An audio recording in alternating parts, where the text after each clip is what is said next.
Muy buenas noches tengan todos ustedes, bienvenidos a la sesión mensual del mes de abril del Colegio Mexicano de Reumatología, que dará inicio justo a las 8 de la noche, como es costumbre de estos martes. Es para mí un gusto ver que a pesar de las amenazas de lluvia estén aquí con nosotros, y pues vamos a que el doctor Conrado García lea el acta de la sesión anterior para que, si es procedente, la aprueben. Buenas noches. Voy a leer la acta anterior. Siendo las 20 horas del día 27 de marzo, en el Salón Frida Kahlo del Hotel Marriott, se llevó a cabo la sesión académica del Colegio Mexicano de Reumatología. Se contó con la asistencia de 150 personas, 84 socios, 43 no socios y 30 residentes, tanto de manera presencial como en línea. Acto seguido, el doctor Figueroa dio la bienvenida a la nueva mesa directiva 2020-2022, encabezada por el doctor César Pacheco Tena como vicepresidente, y agradeció a los presentes su asistencia a la sesión.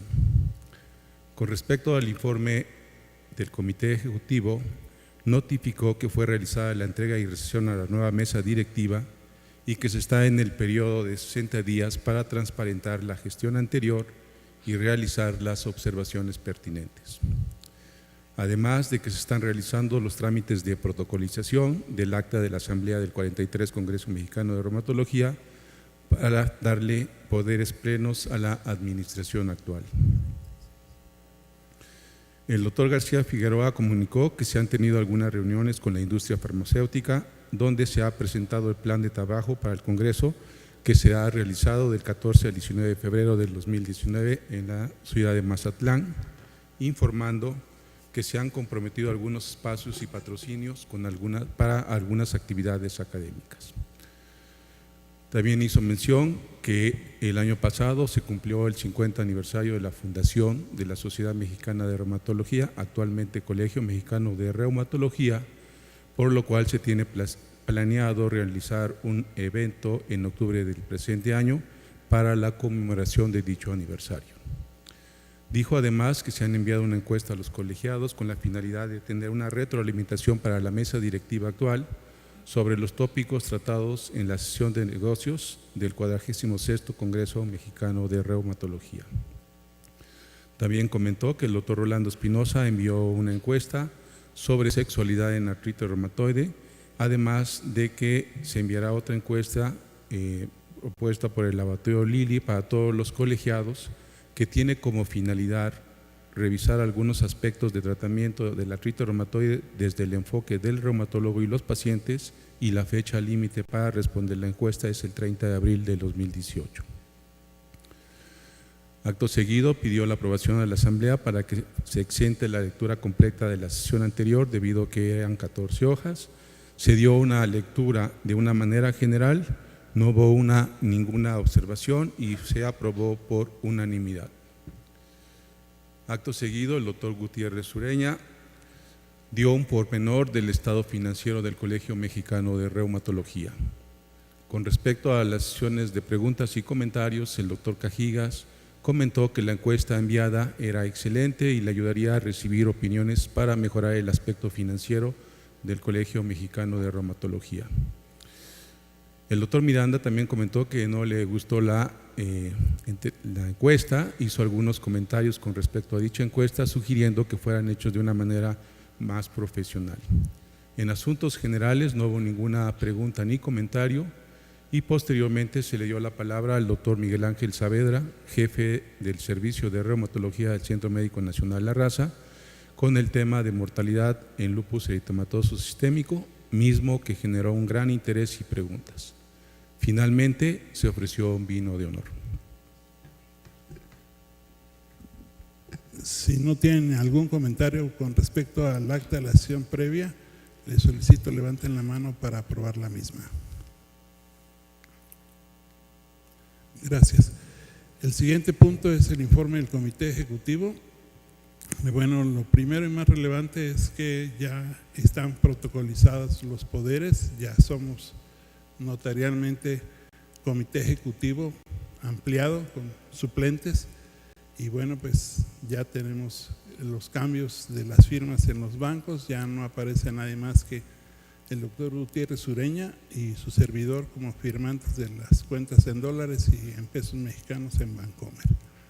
La protocolización se nos entregó la semana anterior y también la semana anterior, el miércoles, jueves y viernes 18, 19 y 20, estuvimos realizando visitas de inspección en Cocoyoc,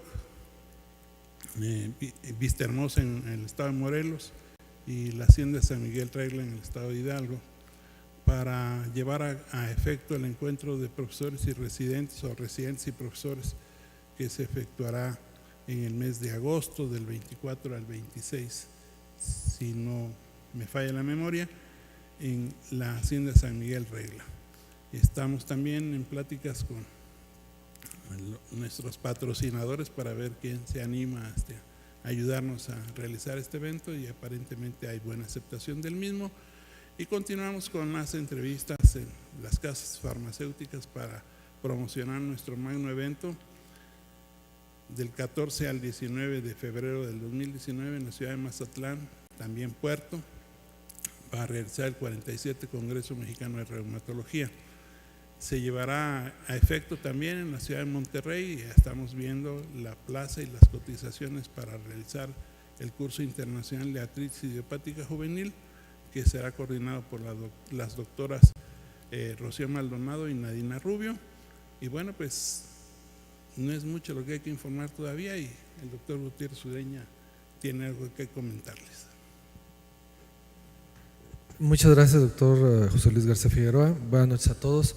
Bueno, prácticamente una vez que tuvimos la posibilidad de recibir los estados financieros del colegio, en la sesión anterior informábamos ya de lo que se recibió hasta el momento, y quedaban pendientes pues ingresos todavía por el congreso que se había realizado en Chihuahua, que fueron recibidos una parte en el mes de marzo, alrededor de 2.387.000 pesos, y en el mes de abril se terminó ya el pago de este evento, que obviamente el colegio estaba con toda la intención de recuperar esas deudas al colegio, alrededor de 189.000 pesos en el mes de abril. Prácticamente pues estamos preparando realmente el hacer un análisis muy específico para enviarlo a la membresía, como fue solicitado en la asamblea del Congreso de Chihuahua. Y bueno, la mayor parte de los gastos del colegio va nuevamente en el pago de sueldos al personal, en el pago de impuestos, que es impresionante, en el pago al despacho de contadores, en el pago ahora de la notarización del acta para recibir el colegio y estar legalmente instituidos en esta gestión. Y pues prácticamente pues lo que realmente vemos es como llega uno y como ama de casa el dinero aparentemente no alcanza, pero finalmente pues está saliendo con estos pagos. Entonces haremos llegar ya un informe a toda la membresía a través de correo para que revisen de manera detallada todo lo que está ingresando y egresando y en qué se está gastando estrictamente, como lo pidió la asamblea. De tal forma que bueno, estaremos informando. Hemos recibido también algunos ingresos sobre la base de datos Bioanamex y algunas regalías en relación a la revista del Sevier y el promedio de ingreso de cuotas en el mes de abril para la membresía fue de 12.000 pesos, lo que todavía al cierre de este día pues está pendiente todo lo que falta por ingresar hasta el 30 de abril, de manera que pues invitamos a la membresía a seguir pagando sus cuotas de cada año, y estrictamente bueno estaríamos ya informando justo lo que está ocurriendo en el primer trimestre para el gasto del colegio y sus funciones. Quiero también hacer el comentario de que de la encuesta que solicitamos, que de alguna manera 92 miembros del colegio la han contestado, tendremos ya datos pues de alguna manera interesantes que los haremos llegar a ustedes también vía correo electrónico, para que más o menos sepamos cuál es un poquito la idea de mejorar el ingreso en el colegio y obviamente de seguir haciendo pues el informe pormenorizado para todos los miembros que así lo decidan. Muchas gracias. El siguiente punto en la orden del día son asuntos generales. Si alguno de ustedes tiene algo que tratar, es el momento. De no ser así, damos paso al punto académico de la sesión, que estará a cargo del doctor Marwin Gutiérrez, a quien cedemos el micrófono. Muchas gracias.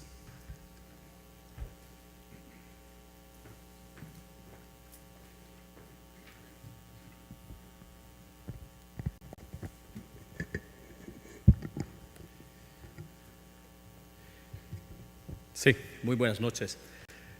Quiero dedicar estos segundos a agradecer a la directiva del Colegio Mexicano de Reumatología por habernos galardonado con esta posibilidad de presidir la sesión que hemos querido denominarla como implicaciones del ácido úrico en la práctica clínica reumatológica. Yo estoy convencido que cada uno de nosotros en estos últimos años ha sentido el desafío de revisar sus propios conocimientos de la gota. Esto debido a que, no obstante sea una enfermedad o una de las enfermedades más antiguas de la historia de la medicina, en la actualidad ha tenido una evolución desde el punto de vista clínico, desde el punto de vista diagnóstico, desde el punto de vista pronóstico, desde el punto de vista tratamiento. Está claro que nosotros como reumatólogos actualmente contamos con la necesidad de saber y contamos con la información necesaria acerca de las bases moleculares o la epigenética que predispone al desarrollo de una gota. Estamos tratando de orientar los estudios hacia la predicción de un diagnóstico de gota. Contamos con una información muy importante desde el punto de vista del apoyo diagnóstico. Hasta hace muy poco tiempo atrás no existía un método de imagen más allá de la radiografía convencional que podía ayudar o que podía tener una sensibilidad o especificidad elevada para ayudar al diagnóstico de gota. Pues ahora tenemos y contamos con el ultrasonido, que sirve como un apoyo indiscutible para o al análisis del líquido sinovial, que continúa a ser nuestro gold standard, pero tenemos nuevas opciones, además desde el punto de vista terapéutico, nuevas moléculas que se van desarrollando, y principalmente el hecho de conocer que todo ello se va canalizando hacia la necesidad clínica que tenemos de generar conceptos o algoritmos de diagnóstico temprano de gota.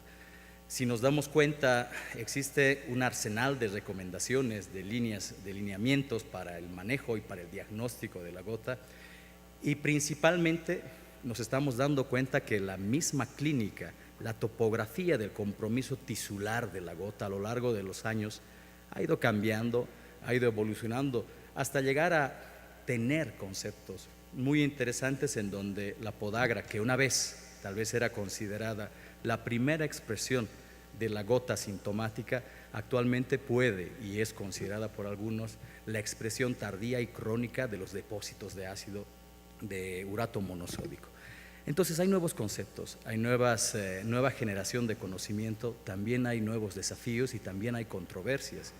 Está claro que también muchas veces aunamos o estamos ahora en la filosofía de los diagnósticos subclínicos, estamos en la filosofía de la hiperuricemia asintomática. ¿Qué repercusiones, implicaciones tiene el encontrar ya depósitos consolidados de ácido o de urato monosódico en pacientes que aún no han desarrollado un síntoma, pero que sí son hiperuricémicos? La necesidad de saber qué hacemos con estos pacientes, tratarlos o no tratarlos, y cuál es el valor medio de ácido úrico a partir del cual nosotros debemos considerar un paciente de riesgo. Son conceptos que precisamente nosotros traemos a su consideración en esta presentación, en esta sesión que está dedicada precisamente a brindar esta información. Y para ello me complace contar con un equipo multidisciplinario, un equipo de además para la investigación. ¿Cómo definimos esta condición? Bueno, pues es un nivel plasmático de ácido úrico inferior o igual a 2 miligramos por decilitro. Como menciona el siguiente punto ahí, pues las implicaciones en los sistemas de salud y las repercusiones en la salud de la hipouricemia no las hemos conocido del todo. Y fuera de los nefrólogos, fuera de algunos biólogos moleculares, no ha habido un gran interés en este aspecto. Pero hoy en día ya se inicia el conocimiento tanto clínico como molecular de la importancia que tiene la hipouricemia. Se llaman agregados, y bueno, lo que encontramos fueron agregados sonográficos en las rodillas únicamente en los dos grupos, de gota y de hiperuricemia, mientras los normouricémicos no tenían esto. También en la primera articulación metatarsofalángica encontramos una mucho mayor frecuencia tanto de sinovitis como del signo del doble contorno en ambos grupos. Entre estos dos grupos no hubo diferencias en los signos ecográficos que estoy comentando, y en ambos casos fueron significativamente superiores a lo encontrado en el grupo de normouricemia. Cuando nos fuimos a explorar diferentes marcadores inflamatorios, no me voy a meter en cada uno de ellos, aquí está el listado de las citocinas, quimiosinas que evaluamos en estos individuos. Fue notorio como interleucina 6 e interleucina 8, y L8 es una quimiosina, realmente no es una citocina, es una quimiosina, como eran similares en los grupos con hiperuricemia y gota, pero mucho mayores, significativamente mayores, al observado en los individuos con normouricemia. También exploramos algunos mediadores importantes que tienen pocos años de haber sido descritos, microRNAs. Si quieren, al final podemos comentar un poquito más sobre lo que es un microRNA. Son segmentos muy pequeños de RNA no codificante que modulan la transcripción génica de cientos de genes a distancia. Entonces, exploramos 3 microRNAs que de una u otra manera en modelos in vitro o en uno que otro modelo in vivo, modelos múridos sobre todo, han mostrado alguna asociación o con el metabolismo del ácido úrico o con el desarrollo de gota aguda o con el comportamiento del inflamasoma NALP3, que es una vía molecular estrechamente involucrada en gota, en ataques agudos de gota. Y lo que observamos es que de los 3 microRNAs, solo el microRNA 155 estaba sobreexpresado, sus niveles eran mayores en el grupo de gota y de hiperuricemia, siendo similares entre los dos, pero ambos eran mayores al observado en el grupo normouricémico. Por último, hicimos un análisis donde quitamos a todos los individuos normouricémicos y nos quedamos solo con los hiperuricémicos y los individuos con gota, los mezclamos en un solo grupo independientemente del diagnóstico y después los separamos según la presencia o ausencia de algún signo ecográfico de daño morfoestructural, es decir, signo de doble contorno, agregados, sinovitis, y los dividimos en los que tenían signos ecográficos de daño sugestivo morfoestructural de gota, y los, de hiperuricemia, de depósito de cristales, y los que no lo tenían.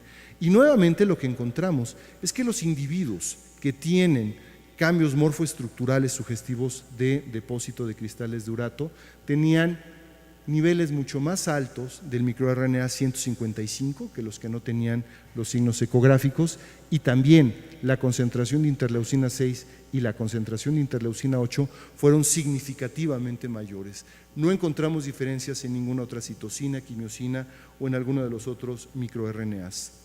Por último, considerábamos que, si teníamos ya todos estos factores, espectro fisiopatológico de hiperuricemia, demostrando ya que el daño morfoestructural es temprano, mucho antes del desarrollo clínico de enfermedad, y que el daño morfoestructural se acompaña de activación de ciertas vías inflamatorias, entonces era lógico entender que si todo esto estaba sucediendo, tenía que modificar algunos desenlaces importantes de la hiperuricemia crónica. En el instituto no tenemos acceso a muchas patologías, pero si algo tenemos mucho es infarto agudo de miocardio. Entonces lo que hicimos fue, durante un buen tiempo, estar colectando pacientes que tuvieran infarto agudo con elevación del ST y evaluamos su concentración sérica de urato monosódico al momento de ingresar a la unidad de cuidados coronarios.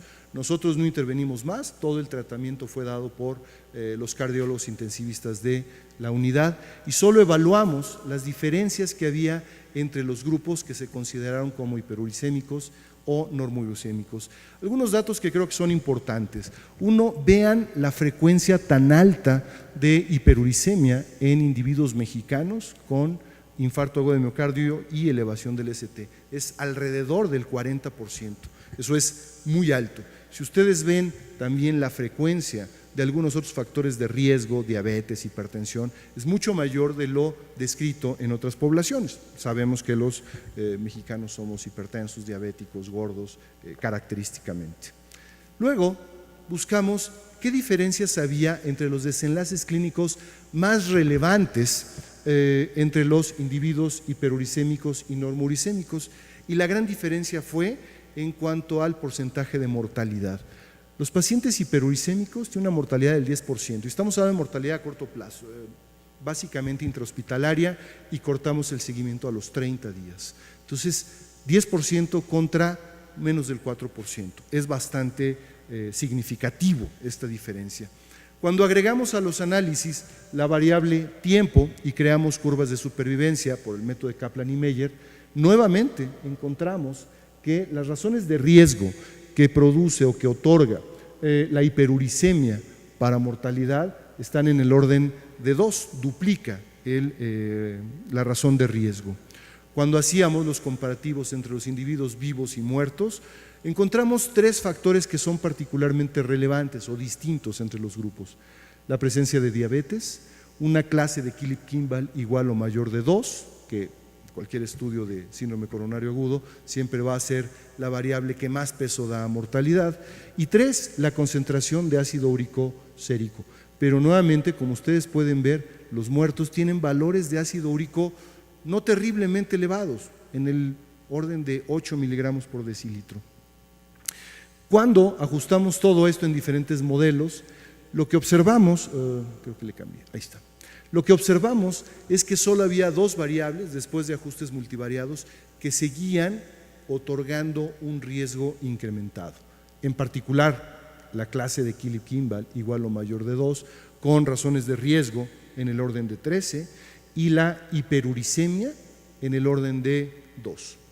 Así entonces, creemos que hemos aportado un poquito y hemos clarificado un poco este panorama de la hiperuricemia, ya entendida no como un fenómeno de mientras no desarrolle un ataque agudo de gota, este es un individuo no enfermo y no hay mucho más que hacerle, sino quizá cuando iniciamos tratamiento, cuando se presentó el primer ataque agudo de gota, estamos llegando demasiado tarde. Es posible, no lo sabemos, es posible que si intervenimos en algunos puntos de control de manera más temprana, podríamos modificar el daño morfoestructural asociado al depósito de urato monosódico, quizá podríamos modificar el estatus inflamatorio de estos individuos y, por lógica, suponemos que podríamos modificar la presentación y el desarrollo de los grandes desenlaces de hiperuricemia.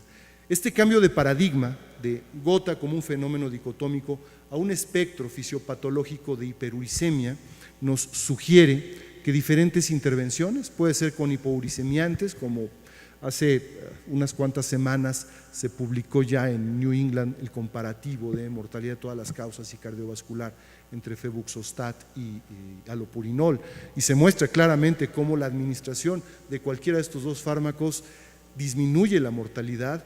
Pareciera ser el febuxostat no inferior a alopurinol, excepto en uno que otro desenlace donde alopurinol parece ser superior.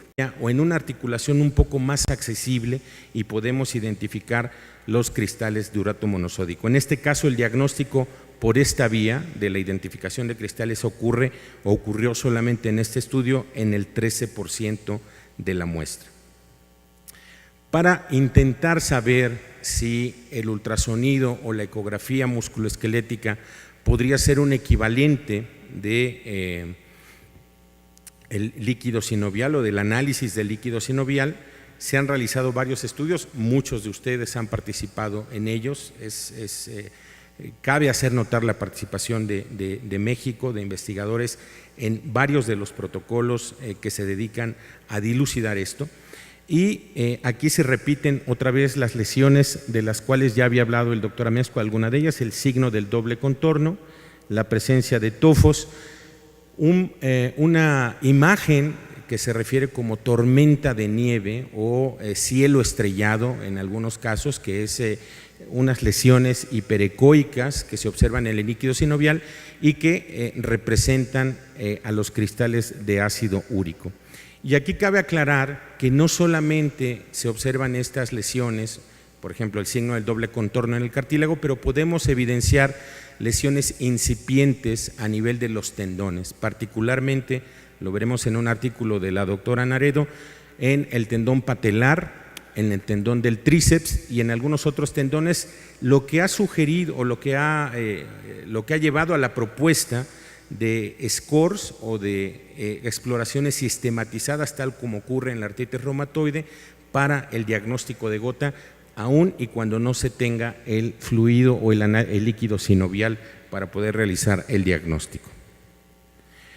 En este estudio, en el que en el subanálisis a estos pacientes, a todos se les demostró por cristalografía urato monosódico, el 92% de los que tenían por lo menos una característica de sonográfica de gota, tenían positividad para el análisis de urato monosódico, cristales de urato monosódico, y ocurría en el 92% lo contrario. Los que no tenían ninguna alteración tampoco habían salido positivos en el análisis de líquido sinovial para cristalografía de urato monosódico.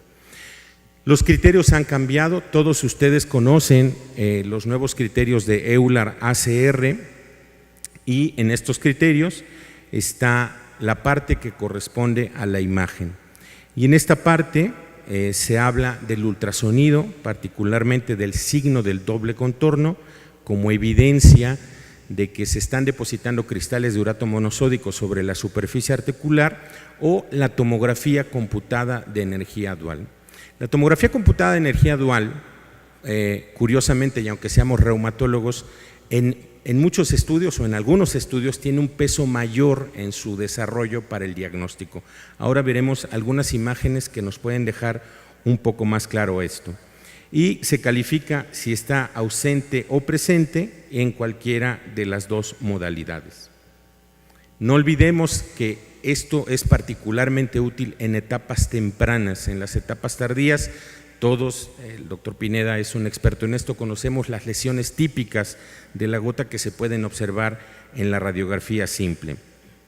Aquí está un análisis del peso que tienen actualmente tanto las erosiones a nivel radiográfico como el signo del doble contorno y como la tomografía computada de energía dual, que hablando con algunos amigos radiólogos, ellos mismos mencionan que es un estudio que consideran está desaprovechado, casi no lo pedimos o no lo solicitamos los reumatólogos y podría ser de gran utilidad en algunos casos. Ya habló el doctor Amezcua de este artículo en el que participa el doctor Pineda, varios de los investigadores que más han aportado a la gota están aquí representados, y aquí está una imagen del doble contorno, a nivel de la rodilla y por debajo de un tendón. La ventaja es que podemos ver depósitos o agregados, como se menciona ahora, en tendones y con un entrenamiento, porque esto sí cabe aclararlo, el entrenamiento para esto debe de ser particularmente diseñado, porque esto puede haber confusión con otras artropatías cristalinas, o puede haber confusión dependiendo del equipo o del ecógrafo que utilicemos. Algunos de los settings de ecografía pudieran hacer parecer un signo de doble contorno cuando no lo hay. Entonces, tenemos que tener mucho cuidado en esto. El porcentaje, cuando se compara el valor del ultrasonido comparado con la tomografía computada de doble energía, de energía dual, el porcentaje de depósitos gotosos por ultrasonido fue significativamente menor que por la tomografía computada, particularmente en espacios extraarticulares. Cabe aclarar que los estudios que se están realizando para determinar la utilidad del ultrasonido y de la tomografía varían en sus resultados de acuerdo a la región anatómica que se estudia. Les voy a poner un ejemplo que se puede trasladar a esto. En ecografía se sabe que la muñeca, por ejemplo, cuando hay una inflamación, podemos ver sinovitis de una manera muy clara, podemos ver el grado de sinovitis, pero aunque también en el carpo hay erosiones, no se recomienda ese sitio para valorar erosiones por ecografía. O sea, varía la sensibilidad y la especificidad de acuerdo a la zona que se esté estudiando. Y por lo menos en este estudio que se hizo en mano y muñeca, la conclusión de los autores fue que la tomografía computada superiormente en la evaluación fue mucho mejor que la ecografía, tanto desde el punto de vista de diagnóstico y en algunos estudios en donde se ha empezado a valorar la respuesta a tratamiento, tanto alopurinol como febuxostat, también la tomografía tiene un valor superior al del ultrasonido. O sea, que no crean que vengo a defender a ultranza al ultrasonido. En cuanto a la imagen, también debemos de reconocer cuando hay otras modalidades que pueden superar. Claro, está el punto en el que uno no tiene un tomógrafo en el consultorio, pero podríamos tener un ecógrafo en el consultorio. Eso es relativamente mucho más sencillo y podríamos tener un entrenamiento específico, hacerlo todas las veces que viniera nuestro paciente y poder tener un abordaje integral en una sola visita. Esa es una de las utilidades que hemos experimentado los que de alguna manera nos hemos dedicado a la ecografía. Aquí está una de las imágenes que quería mostrarles, el software para realizar tomografía computada de energía dual, pues está en el aparato. Básicamente el técnico es el que hace los cortes, el radiólogo es el que lo interpreta y en este estudio los puntos verdes corresponden a depósitos de urato monosódico, cosa que no se ve en la otra mano. Aquí se ve en la muñeca y en esta articulación, y en la otra mano no se ve porque este es un paciente que tiene osteoartritis. Sin embargo, cuando vemos a estos mismos pacientes valorados por ecografía, insisto, de la muñeca, alguien podría impactarse mucho de la señal de Doppler, porque cuando vamos a un curso de ecografía o vemos una charla y nos muestran los ecografistas el Doppler, pues parece que nos están vendiendo espejitos y tenemos que sorprendernos mucho, cuando de repente no sabemos si en realidad esto corresponde a un proceso inflamatorio agudo, crónico. El Doppler finalmente no es específico ni patognomónico. Y aquí hay otro ejemplo en el que les decía yo, podríamos pensar que hay un cambio erosivo o un depósito o un daño por el depósito de urato monosódico, pero en este caso es mucho mejor el valor diagnóstico y la imagen que nos ofrece la tomografía computada de energía dual. Este es el estudio que les mencionaba de nuestra maestra y amiga, la doctora Esperanza Naredo, en donde intentan, después de revisar por ecografía muchas articulaciones, intentan decirnos cuál sería, en la exploración sistematizada de un paciente con sospecha de artritis gotosa, cuáles serían las regiones que nos aportarían más, y después de un análisis muy concienzudo, ellos nos dicen que la articulación radiocarpiana, dos tendones, en este caso el tríceps, el tendón patelar y tres superficies articulares en el pie y en la mano, aportan con el signo del doble contorno que ven en esta imagen del centro y con los agregados, aportan una sensibilidad de 84.6 y una especificidad de 83.6, bastante razonable para diagnosticar gota solamente sobre la base del aporte que pudiera dar la imagen. El tamaño de la articulación también importa. El doble contorno no es tan fácil de observar en una articulación diferenciándolo de otra. ¿Qué les quiero decir con esto? Cuando llega un paciente en el que sospechamos una artropatía por cristales, y aquí la gente que hace ecografía lo sabe muy bien, y tiene un dolor, vamos a pensar en una artropatía por pirofosfato de calcio, tiene dolor en la muñeca, tiene inflamación, y no nos queda muy claro que ahí podría haber un depósito de cristales de pirofosfato. Muchos de nosotros lo que hacemos es buscar en las rodillas. Buscamos en las rodillas aún y sin haber síntomas, y podemos encontrar depósitos mucho más visibles y mucho más abundantes de este depósito de cristales.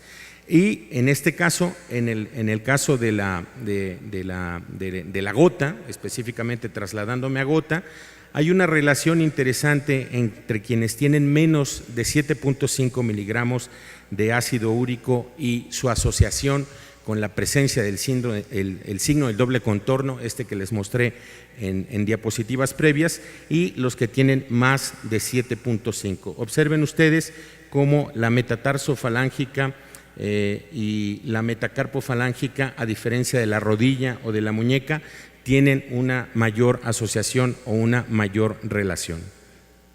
El doctor Casenave, argentino, que participa activamente en el grupo PANLAR de ultrasonido, bajo la tutela recientemente del doctor Marvin Gutiérrez, que ha participado con Omerac y el doctor Carlos Pineda en la definición de estas lesiones, nos dice también que el entrenamiento para poder valorar a estas lesiones es importante, ¿no? Divide el análisis en este ejercicio intralector e interlector entre los ultrasonografistas que tenían ciertos años de experiencia contra los que tenían mucho mayor experiencia. Encuentra en realidad poca diferencia, pero las concordancias interobservador son muy buenas, y estas son las lesiones. Fue uno de los ejercicios en los que se hizo este estudio fue basado en la web, pero observen ustedes cómo es muy fácil identificar las erosiones, el signo del doble contorno, los agregados, y en la práctica diaria algunos de estos hallazgos, por ejemplo los tofos, cuando se presentan de manera incipiente y no se han concentrado o no se han agregado lo suficiente, les llamamos tofos blandos porque permiten el paso del sonido, y los tofos duros, que dejan una sombra acústica posterior como si se tratara de una piedra, como las que vemos en la vesícula. Y todo esto, ustedes en la mente están pensando, depende evidentemente del tiempo de evolución. Eso es muy importante. Por último, no solamente el diagnóstico diferencial se hace con otras artropatías cristalinas o con otras artropatías inflamatorias que puede ocurrir, sino como en este caso que vi recientemente, un paciente con gota, el contexto es importantísimo, diabético y con fiebre, con muchísimo dolor en la mano. Finalmente, les decía yo, el Doppler, que no tengo la imagen, pero el Doppler de este paciente era muy abundante. No era del fenómeno inflamatorio, era del fenómeno infeccioso. Tenía una stenosinovitis infecciosa que finalmente no se curó ni con alopurinol ni con antiinflamatorios, sino con el quirófano. En conclusión, siempre será deseable, atendiendo a la pregunta de Marvin y por lo que estoy aquí charlando con ustedes, observar cristales de urato monosódico, porque permanecen como el estándar de oro en el diagnóstico. Sin embargo, en el escenario de la vida real, es difícil, por distintas situaciones que ya comentamos, obtenerlo. Cuando esto no sea posible, se puede recurrir, particularmente en etapas tempranas, a la ecografía. Algún ecografista, muchos de ustedes ya hacen ultrasonido o conocen a alguien que lo haga, y a la tomografía computada. Incluso, gracias a esta charla a la que me invitaron, empecé a preguntar algunos de los costos o de los precios de la tomografía, y no está tan elevado como uno podría pensar por un estudio tomográfico. Entonces, tómenlo en cuenta, se estarían apegando a las guías de EULAR finalmente, y la guía ecográfica puede ser de ayuda para tratar de alcanzar sitios técnicamente, en algunos casos ocupados no solo por líquidos, sino por tejido o por agregados, y estos mismos agregados en ocasiones hacen un mecanismo de válvula que, aunque exista líquido, no nos permiten obtenerlo para la obtención de líquido sinovial. Muchas gracias.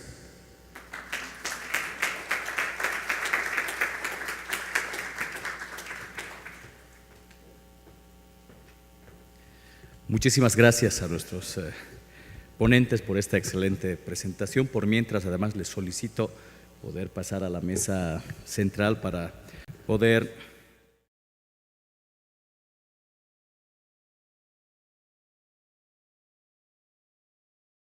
por favor, si existe alguna pregunta, acá estamos a disposición para poder responder. Doctor, por favor.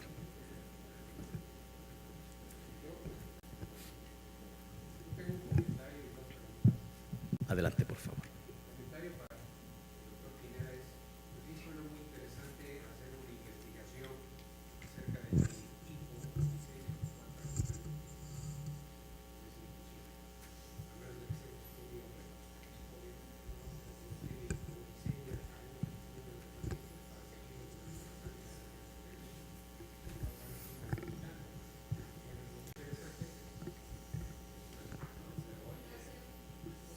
A la cola. Tal vez ahí pasamos al micrófono para tener. A la cola.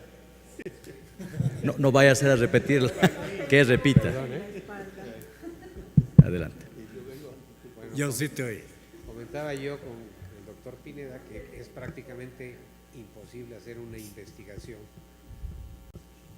obviamente de hipouricemia, tomando en cuenta que, pues, a menos de que sea un estudio retrospectivo, que eso no tendría mayor caso, no vamos a producir hipouricemia a alguien y valorarlo durante 2 años a ver qué es lo que pasa. Es un comentario. Están sordos.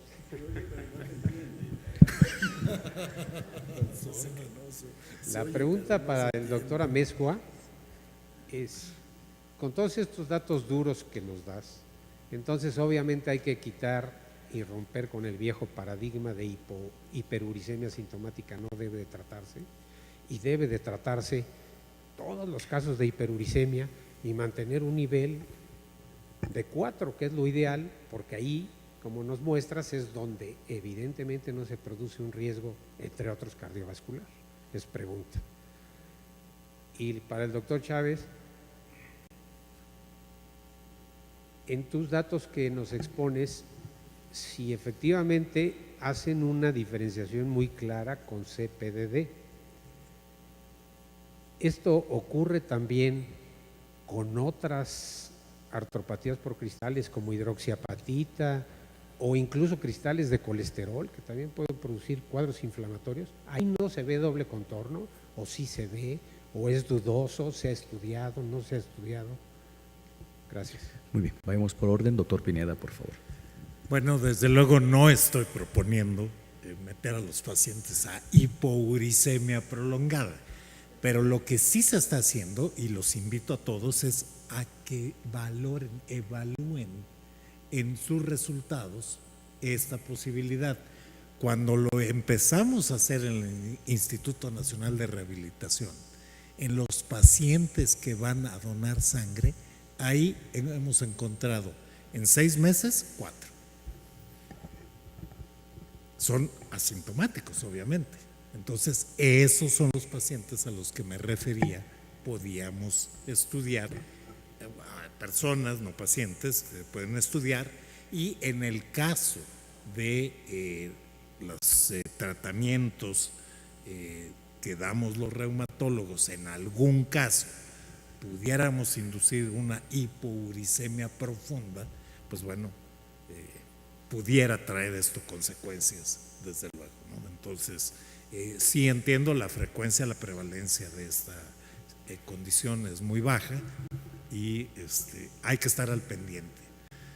Algo que ha sido importante para los nefrólogos, para los médicos del deporte, la sugerencia es, cuando evalúan a estas personas deportistas, hacerles en su evaluación determinación de ácido úrico para detectar estos pacientes que pudieran en algún momento, tras ejercicio, desarrollar daño renal. Muchas gracias, doctor Pineda. Doctora Amezcua, por favor, gracias. Gracias, Juan Carlos, por la pregunta. Antes meto mi cuchara tantito en el comentario del doctor Pineda. Los individuos desnutridos característicamente tienen hipouricemia. De hecho, entre cohortes de individuos desnutridos, los hipouricémicos son los que se mueren, mucho más que los no hipouricémicos. Entonces, si bien no hay que inducirla, sí existen modelos naturales donde sí se puede estudiar. Los de rehabilitación están bien comidos, entonces. Ahí no, pero hay otros hospitales donde sí llegan flacos. Respecto a lo que sí me preguntaste a mí, yo creo que el problema semántico de decir si es un individuo enfermo o no enfermo es lo que nos tenemos que quitar de la cabeza. O sea, algo que nos han enseñado siempre es, si está enfermo hay que darle tratamiento, si no está enfermo no hay que darle nada. Y aquí quizá el concepto es empezar a cambiar esto.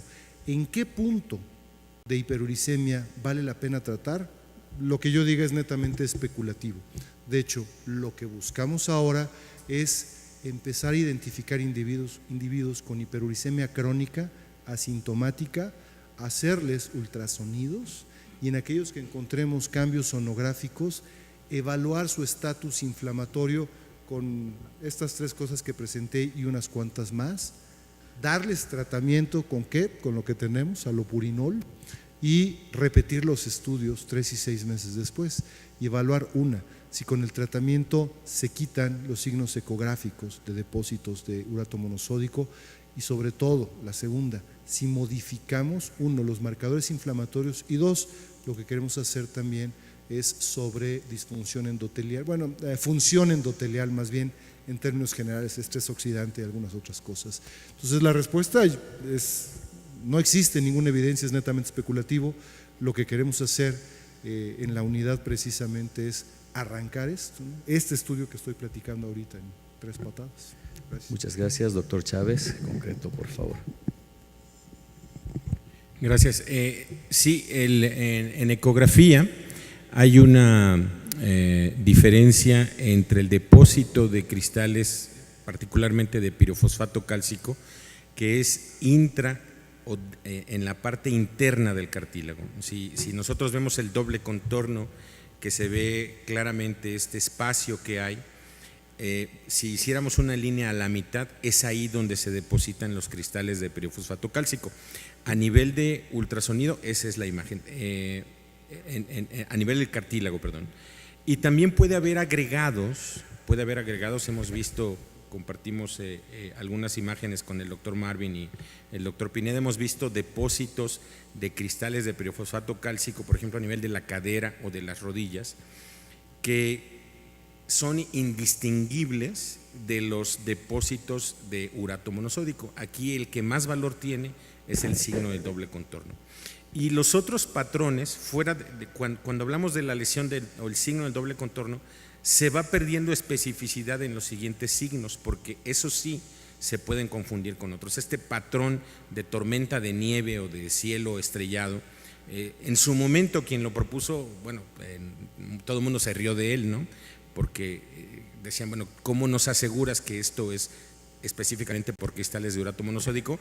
Y es que sí, se ha visto en otras artropatías cristalinas, pero digamos que el específico sería ese y la diferencia sería cómo se deposita a nivel del cartílago. Muchas gracias, doctor Chávez. Doctor Canoso, adelante con la pregunta. Gracias. Sí, muchas gracias.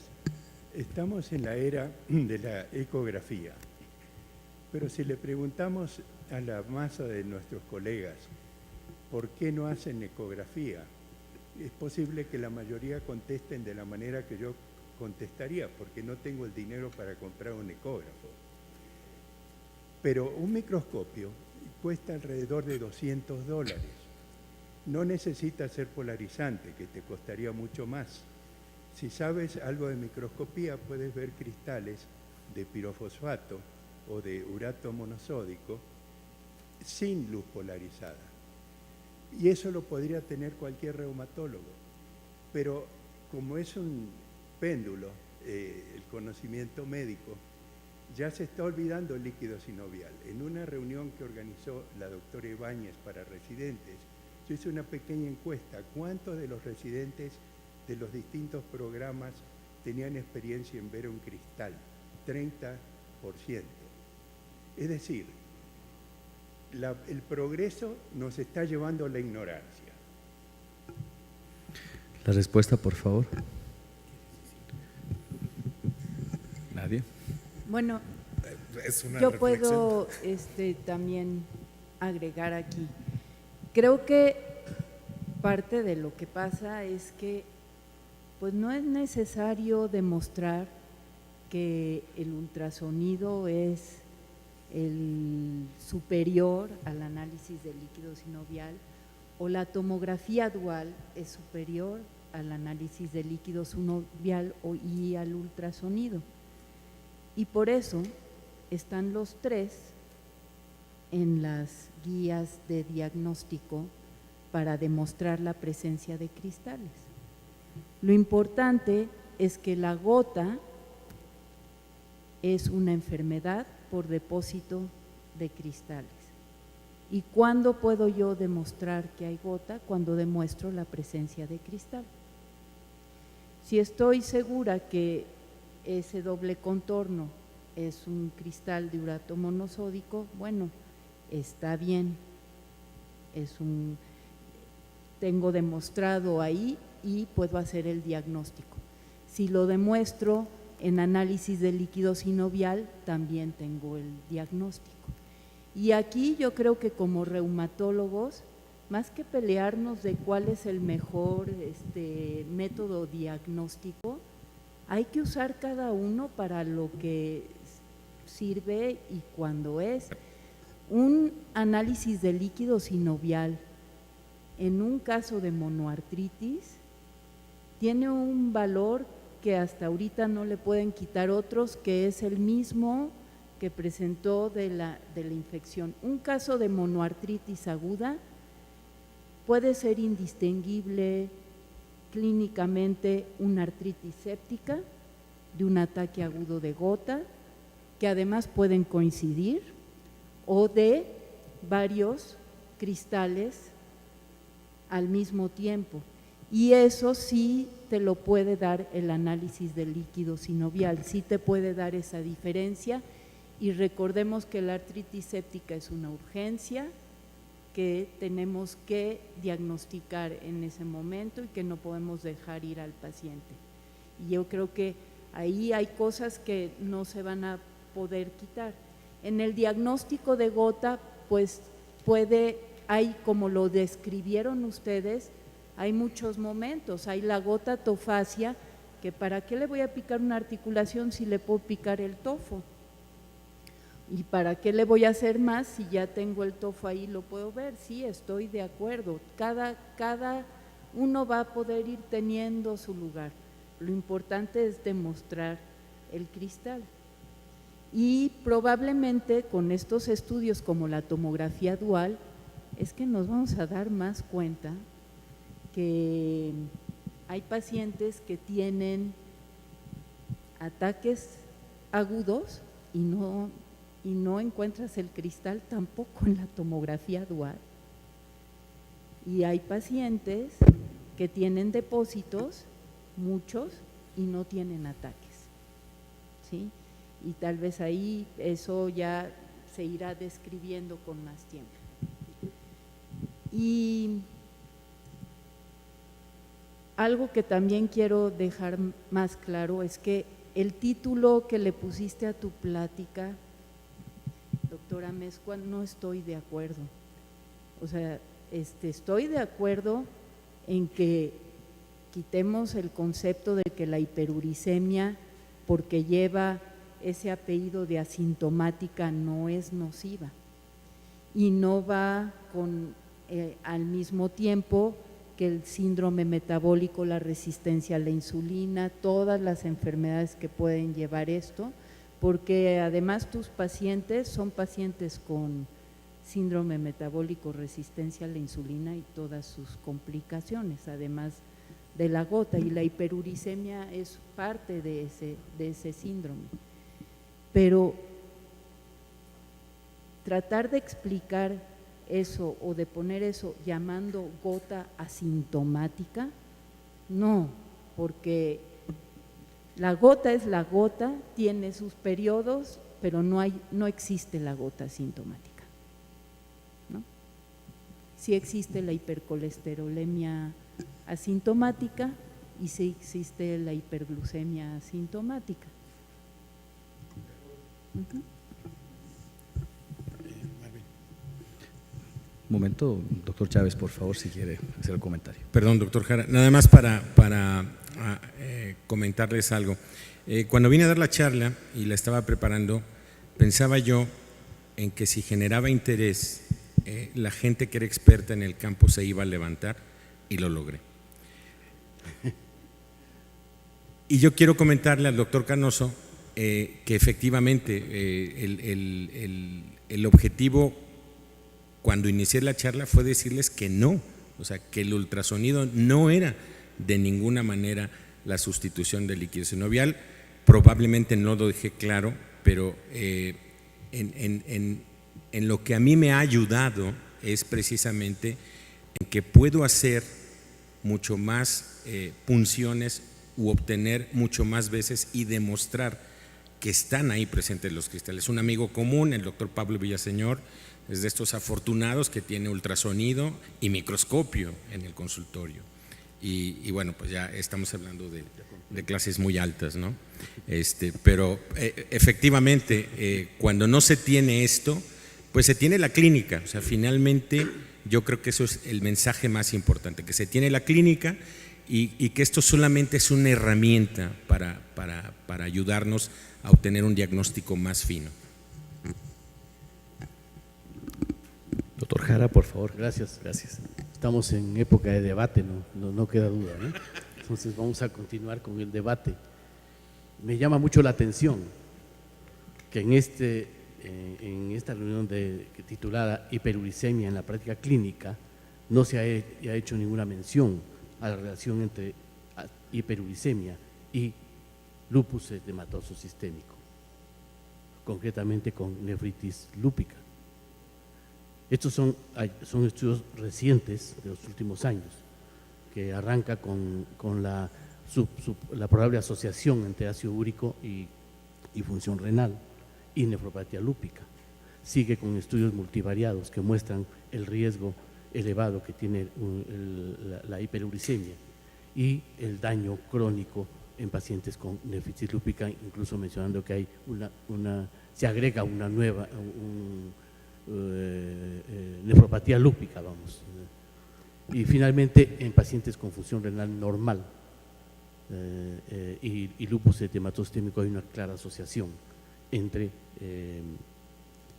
el daño renal y el ácido úrico. ¿Tienen algún comentario? Ya se acabó mi tiempo, dicen por acá.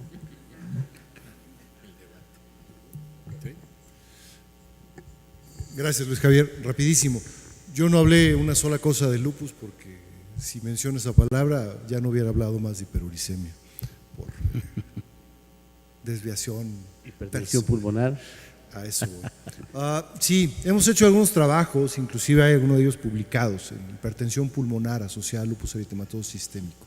Y es bastante claro, 7 años de seguimiento de nuestra corte y los pacientes que tienen hiperuricemia tienen valores de presión sistólica de la arteria pulmonar significativamente mayores que los lúpicos normouricémicos. 2, en individuos, eso también lo tenemos publicado, en individuos lúpicos normouricémicos con presión pulmonar normal, comparados con individuos hiperuricémicos con presión pulmonar normal. Los seguimos 3 años y fracción, y los hiperuricémicos duplican sus valores de presión sistólica de la arteria pulmonar, mientras que los individuos normouricémicos se mantienen después de 3 años con las mismas cifras de presión arterial pulmonar. Entonces es evidente, con nefritis lúpica indudablemente, y el papel de la hiperuricemia es clarísimo. Eso sí no lo he publicado yo, nada que ver.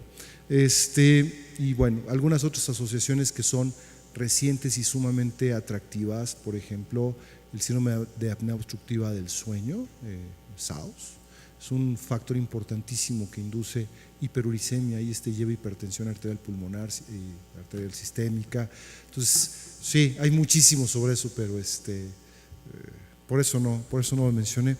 Y de lo que apuntaba Marina, efectivamente, yo estoy de acuerdo con Marina, no sé dónde está. Acá, gracias. Yo estoy de acuerdo contigo. El concepto de gota asintomática no debiera de de existir. Pero bueno, eran títulos que ya estaban puestos y no hay que meter más ruido. Pero estoy de acuerdo contigo completamente. Gracias. Sí, un par de comentarios sería esa parte. Hace como más de 10 años con la doctora Janixia sacamos a lo que se llamaba hiperuricemia asintomática, tratar o no tratar, y eso sigue siendo un debate complejo porque justamente hay cosas que dan hiperuricemia que no tienen que ver con gota. O sea, la hiperuricemia puede ser algo fisiológico que va a suceder como en todos los eventos isquémicos o hipertensión pulmonar, porque parece que tiene un efecto carroñero ahí de scavenger, y entonces hace que suba el ácido úrico y obviamente entre los cardiólogos ha permeado mucho el asunto de tratar la hiperuricemia, porque justamente ellos, antes de que nos presentas, también tienen un estudio donde demuestran que los que si infartan y tienen hiperuricemia tenían riesgo de reinfarto y de muerte muy alto. Entonces, con casi todos los escritos de esa época que revisamos, los cardiólogos decían hay que tratar la hiperuricemia porque se mueren más, porque les pasa más, pero en otras áreas no era tan claro, porque obviamente todavía no tenemos este dato de demostrar que había depósitos y estas cosas. Entonces habitualmente esperabas hasta que hubiera el primer ataque o cosas así. El otro punto importante es que también no hay que olvidar que cuando es el primer ataque es un buen punto para hablar de otras cosas. O sea, te da el primer ataque y el paciente ya te das cuenta que es hipertenso, es obeso y está diabético, y entonces habría que no solo modificar el ácido úrico, sino también modificar todo el perfil metabólico de este paciente, porque habitualmente está lleno de más cosas, ¿no? Que sería también la otra parte importante cuando nos damos cuenta que llega el primer ataque de gota. Y el último punto era, en el estudio que nos presentas, no sé si realmente en las edades los que eran normuricémicos son casi 10 años más jóvenes que los que sí son hiperuricémicos, entonces no sé si eso afecte un poquito la muestra. Doctora Amezcua. Gracias, Everardo. Sí, hay, de hecho, el trabajo que nosotros publicamos en la revista de Investigación Clínica, no, ni cercanamente es el primero, hay varios estudios más. Este fue un poquito diferente por una razón. Los estudios que había eran hechos sobre todo en individuos alrededor de la cuenca del Mediterráneo.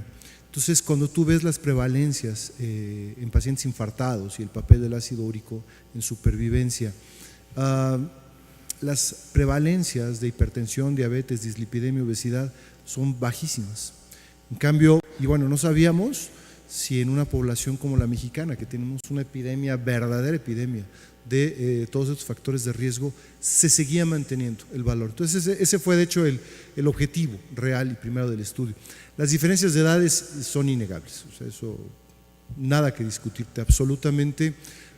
Uno de los problemas precisamente en este tipo de estudios es, por ejemplo, cuando tomamos 2 años de valores de hiperuricemia o 1 año o 2 años de valores de normuricemia, las poblaciones que son ideales para meter a un estudio se nos van bajísimas. Entonces, si los paráramos por edad y género, nos quedaban 3 por grupo. Entonces sí, absolutamente. Pero sí es un franco sesgo, ¿no? Está reconocido como una limitación en el estudio.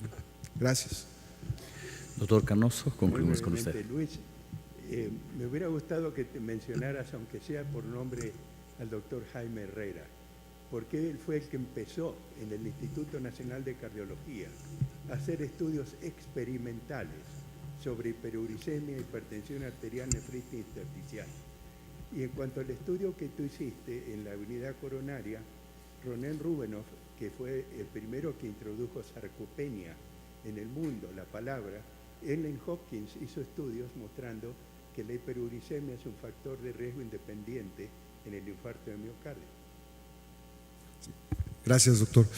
Sí, bueno, no es una omisión imperdonable. Efectivamente, el pionero en el Instituto Nacional de Cardiología en los estudios de hiperuricemia, sobre todo en modelos experimentales animales, fue el doctor Jaime Herrera, un nefrólogo de época, y en los años más recientes, una de sus discípulas, Gaby Sánchez Lozada, junto con Johnston en Estados Unidos, son de las personas que llevan la batuta en el estudio de hiperuricemia.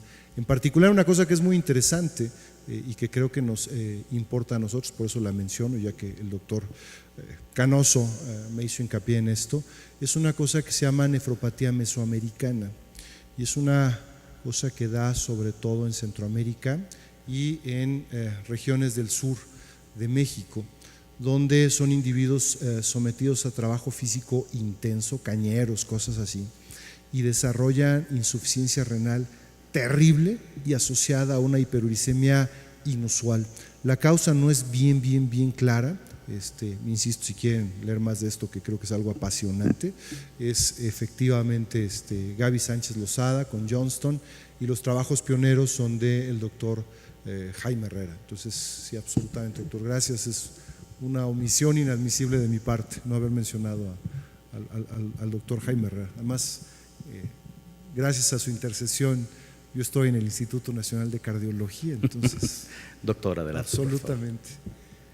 Y con Doctora respecto a que estás en cardiología y tienes esta población, el estudio que mencionaste del New England, que trata de ver que el febuxostat no es inferior al allopurinol en cuanto a muerte cardiovascular, porque en otro estudio hubo una tendencia a que el febuxostat causó más muertes cardiovasculares que el allopurinol, que los pacientes tratados. No, salieron tablas, febuxostat y allopurinol, pero el febuxostat tuvo más muertes por otras causas. Tal vez sería interesante ver de qué se mueren los pacientes en cardiología, esta corte que está siguiente, si cardiovascular u otra, y qué es. Sí, gracias, es un comentario interesantísimo. Efectivamente, si son inhibidores de purinas o no de purinas parece ser importante. El estudio de New England, espero que todo el mundo lo conozca, si no, bueno, los invito a revisarlo. Es un estudio que tiene sus bemoles. Primero, es un estudio patrocinado por Takeda. Es un estudio diseñado para no inferioridad. Y si bien tiene un diseño pulcro, tiene sus asegúnes, sus bemoles, un estudio de no inferioridad. Y efectivamente no demuestra inferioridad en muerte cardiovascular, pero sí en todas las causas. De hecho, los números son muy diferentes, muy distintos. El estudio que hicimos en el instituto, y de hecho lo seguimos llevando, y vamos a hacer algunos trabajos más con insuficiencia cardíaca y algunas otras cosas con una base de datos muy grande que hay en el instituto, tenemos un problema, que es cuando analizamos este tipo de eventos relativamente raros, es muy difícil alcanzar significancia estadística. De hecho, por eso se utilizan frecuentemente desenlaces combinados, como los eventos cardiovasculares adversos mayores, ¿no? Los MACEs, donde metes ahí fibrilación, reinfarto, angina, precisamente para dar suficiente volumen y que te alcance a discriminar entre dos grupos, con todos los problemas que pueda tener esto. Las causas, son relativamente pocos muertos, y en pacientes infartados y además con infarto, con elevación del ST, pues es muy difícil disecar de por qué se están muriendo y si esto está asociado a hiperuricemia, ¿no? Por ejemplo, es en consonancia con esto, ¿no? Los que llegan con una clase de Kiel-Kimball 2 o mayor, pues son los que se mueren, son los que llegan con insuficiencia cardíaca por el infarto. Entonces, sí, muchos de ellos están muriendo por el infarto per se, probablemente la hiperuricemia no tenga nada que ver, pero hay una gama donde probablemente sí tenga impacto, y no por el ácido úrico crónicamente elevado. Everardo lo mencionaba y es completamente real, ¿no?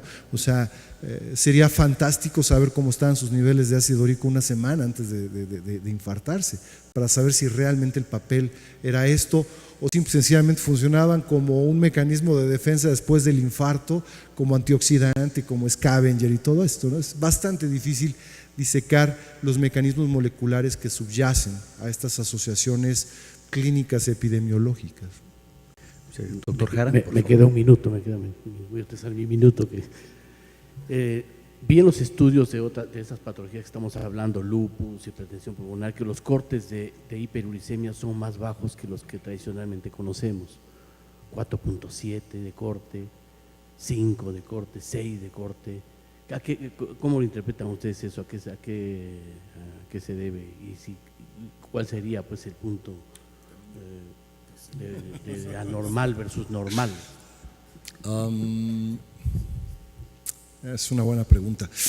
Una de las cosas quizá más difíciles de definir es en qué punto dicotomizamos un espectro. Entonces, ¿en qué momento decir es hiperuricemia o es hiperuricemia grave o es una hiperuricemia que hay que tratar? Yo creo que no hay ni cercanamente definiciones. ¿Qué te puedo decir? Más bien de lo que nosotros hemos hecho.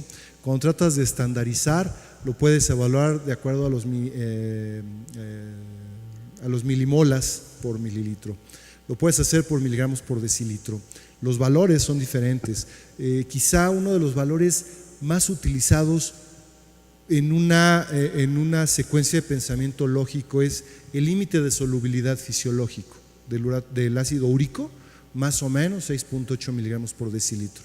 Y entonces pues se redondea a 7 miligramos por decilitro. Sin embargo, por ejemplo, en el estudio que yo les presenté, que está en la revista de Investigación Clínica, lo que hicimos fue tomar los valores que se estandarizan en las grandes cohortes nutricionales, en los estudios NANES, que son 7 miligramos por decilitro para hombres y 6 miligramos por decilitro para mujeres, porque los valores de ácido úrico en hombres y mujeres son totalmente diferentes y las asociaciones clínicas son muy diferentes. Entonces, creo que es bastante difícil definir el punto de corte. Si nos vamos, por ejemplo, a ver el punto de inflexión en los valores de urato monosódico, los puntos de inflexión donde se incrementa ya de manera significativa el desarrollo de ataques agudos de gota, nos tenemos que ir a valores de 9, de 10 para poder decir, ahí iniciamos tratamiento. Entonces, lo que preguntaba Everardo pues es totalmente real. ¿En dónde vamos a iniciar tratamiento? ¿Quién sabe? Lo que estamos buscando precisamente nosotros es discriminar un poquito si los individuos con hiperuricemia, arriba de 7, pongámosle, que tienen daño morfoestructural demostrado por una técnica de laboratorio sensible, valiosa, y que además tienen inflamación, es a los primeros que vamos a intervenir. Y vamos a ver si esto modifica en algo. Y los vamos a intervenir de inicio solo con allopurinol. Probablemente a los 6 meses, digamos, no se modificó absolutamente nada. Bueno, la pregunta ya queda respondida, ¿no? No sabemos todavía dónde, pero quizá podamos empezar a disecar un poquito de esto. Los pacientes con lupus son individuos que en ciertas etapas hiperfiltran y entonces vamos a ver niveles de ácido úrico más bajos y después se van para arriba. En este tipo de enfermedades lo que ves son formas en U de riesgos. Entonces hay ciertos puntos bajos donde probablemente lo que estás viendo es desnutrición, es hiperfiltración renal, y entonces los valores muy bajos incrementan el riesgo para ciertas cosas. Después hay una meseta donde quizás se estabiliza, que son los que tomamos como puntos de referencia, y de ahí se vuelve a elevar, y entonces quizá lo que estás viendo es el ácido úrico elevado, está reflejando ya daño glomerular, daño tubular, nefritis, bla, bla, bla, que lo que te está condicionando son otras cosas que te van a provocar más muerte o algunos otros desenlaces adversos. Muchas gracias. Gracias. Luis. Doctor Pineda, un comentario final. Bueno, sí, tomando la primera comentario de Marina en relación al título de la plática y tomando el comentario del doctor Canoso de reconocer a las personas, la inquietud de cómo llamarle a esta entidad gota desde que están los síntomas o previo a los síntomas, ha estado entre la comunidad reumatológica y entre los reumatólogos nacionales. El doctor Badía hablaba de la gota anartrítica. Entonces, yo estoy de acuerdo contigo, Marina, hoy es un tema controversial, pero ahí está, la inquietud de cómo llamarle a todo esto desde que se genera la alteración metabólica. Muy bien, ya estamos en el tiempo, al momento de agradecer. Simplemente un comentario adicional a este tema. En realidad, todos estamos de acuerdo en que precisamente no existe una entidad patológica que sea sintomática antes de un diagnóstico. Lo controversial está en el hecho de que actualmente para la elaboración de la clasificación para el diagnóstico temprano de la gota. En la comunidad internacional se maneja la posibilidad de cómo, o más que todo, la necesidad de saber cómo denominar a esta entidad que presenta muchas veces en personas hiperuricémicas ya la presencia de tofos muy bien establecidos a nivel de algunas articulaciones y la presencia ya de erosiones ya muy bien consolidadas que hasta prueba contraria se manifiestan principalmente en la gota. Entonces, creo yo que la controversia existe, muy de acuerdo en el hecho de que al momento la definición no viene del todo clara y consolidada, pero también consciente de que muy probablemente dentro de poco va a ser un tema que debe ser afrontado, va a ser un tema que debe ser y que va a ser muy debatido y que seguramente va a generar mucho más conocimiento. Sin más preámbulos, quisiera pedir un fuerte aplauso para nuestros 3 ponentes. Muchas gracias por la presencia y cedo el micrófono al presidente Luis. Los invitamos al